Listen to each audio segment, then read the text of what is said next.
मालिक रहमत उल्लाह अलैह के एक शागिर्द कहते हैं कि मेरे उस्ताद जो थे वो बड़े पुरजोश थे इल्म पढ़ाने में, शौक होता है पढ़ाने का। ये कुछ लोग जुमा पढ़ाते हैं तो कुछ कहते हैं कि हम जुमा आ गया तो की करना है। हमारे शागिर्दों में भी ऐसी हैं, रात को पूछते हैं। एक से मैंने आज सवेरे पूछा, मैंने कहा बेटे आज तू जुमा पढ़ाना है की तकरीर करने के अंदर उस्ताद जी डिसाइड नहीं किया। तो मैं क्या भी तू बड़ा मौलवी था नहीं डिसाइड किया, मैं 8 दिन पहले ही डिसाइड कर लेना क्योंकि मुझे तो तैयारी करनी पड़ती है। बड़ा इल्म होता है ना लोगों के पास, तो डिसाइड नहीं करना, बैठेंगे तो फर बात जारी हो जाएगी। कहने लगा नहीं वो मैंने कहा खुदा के बंदे कहते हो लोग आखिर में आते हैं, तुम बताओ तुम तो तैयारी आखिर में शुरू करते हो, कुछ खुदा का खौफ करें भाई। एक उस्ताद होता है एक पुरजोश। इमाम मालिक के शागिर्द फरमाने लगे कि हमारे उस्ताद पढ़ाने में बड़े बाज़ौक़ थे, उनका जज्बा रहता था पढ़ाने का और किताब से वाबस्ता रहते थे। पढ़ना पढ़ाना मसाइल दरियाफ्त करना ये शोबा है ना जी हमारा। जिस तरह आप जिस शोबे से वाबस्ता हैं तो अगर आप उसको छोड़ देंगे ना, फिजिक्स का उस्ताद भी कहता है कि अगर रात को मैं खुद पढ़ूंगा नहीं तो सवेरे पढ़ा नहीं सकूंगा। तो अगर आप वाबस्ता नहीं ना रहते अपने शोबे के साथ, नई नई चीजें पैदा होती हैं, जिद्दत आती है, तो आपको जोश ही नहीं है उस शोबे का, तो फिर बात कैसे आगे बढ़ेगी।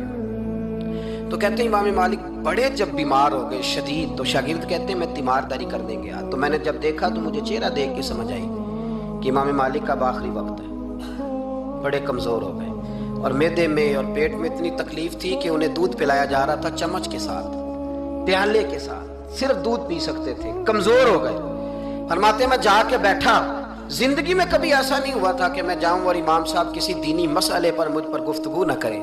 लेकिन आज मेरे दिल में ख्याल था कि अब तो इस वक्त तो होश ही नहीं रहती कोई आदमी को। लेकिन कहते मैं जाके बैठा ही था कि इमाम साहब ने आंखें खोली, फरमाया माशाल्लाह आप आए, चलो यार मैं अभी को बंदा ही तलाश कर रहा था, एक मसले पे बात करनी थी। कहते हैं लफ्ज नहीं पूरे अदा होते, उनके जुमले टूटते हैं, बेचारे कमजोर हो गए, बुढ़ापा है, एक मसले पर बात करनी थी। तो फरमाते हैं कि मेरा दिल ना इतना नरम हुआ कि मेरे आंसू बह गए। मैंने कहा इस हाल में भी उस्ताद जी आपको दीन की फिक्र है।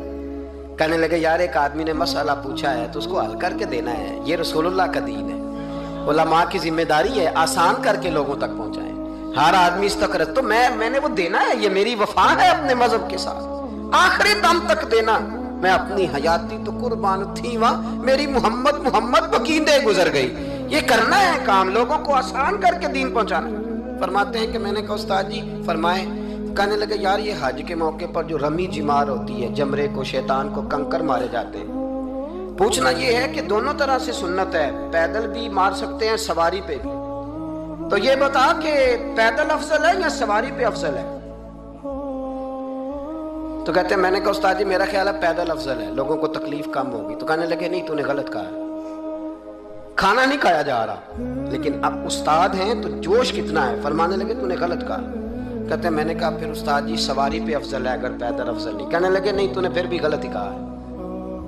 कहते हैं मैंने कहा हुजूर दोनों तरह गलत है तो सही कैसे है। फरमाने लगे बेटे अगर इस बुढ़ापे में भी मैं मसला बताने में तेजी नहीं करता, तहकीक करता हूँ, तो तूने जवानी में तेजी करनी शुरू कर दी है, सोचे ही नहीं बात को, फटाफट बयान कर दी कि अगर ये नहीं तो ये। हिकमत वाला है, उसको समझना पड़ता है, हिकमत के साथ फैलता है। कहते मैंने कहा उस्ताद जी हुक्म करें, फिर आप बताएं कैसे अफजल है। फरमाने लगे मुस्तहब है, अच्छा अमल है कि एक शैतान को कंकर मार के तो दुआ मांगी जाए, और इतनी देर मांगी जाए जितनी देर में इंसान 20 आयात कुरान पाक की पढ़ लेता है। और ये मुस्तहब अमल है, यानी करे तो सवाब है, ना करे तो गुनाह नहीं। मुस्तहब है कि दूसरे को कंकर मार के फिर दुआ मांगी जाए, तीसरे को कंकर मार के खड़े नहीं होना, दुआ मांगते मांगते चले जाए।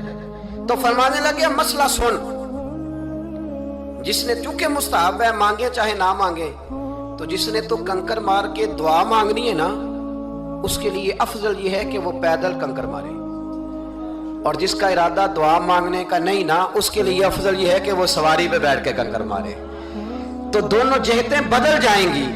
फरमाते हैं उस बुढ़ापे और कमजोरी में मैंने इमाम मालिक की वो फकाहत देखी, और फरमाते हैं जब फारिग होके ना इमाम मालिक से मैं बाहर निकला, सलाम लेके मैं दरवाजे पे पहुंचा था, अभी कमरे के दरवाजे पे इमाम साहब ने बुलंद आवाज से कलमा पढ़ा और उनकी रूह परवाज कर गई। बुलंद आवाज से कलमा पढ़ा, रूह परवाज कर गई। इतना दीन का जज्बा, शौक, इतना तबीयत के अंदर दर्द दीन के लिए कि आखिरी वक्त तक मसाइले दीन में गोता जनी किस तरह करके उम्मत को आसान दीन पहुंचाया जाए।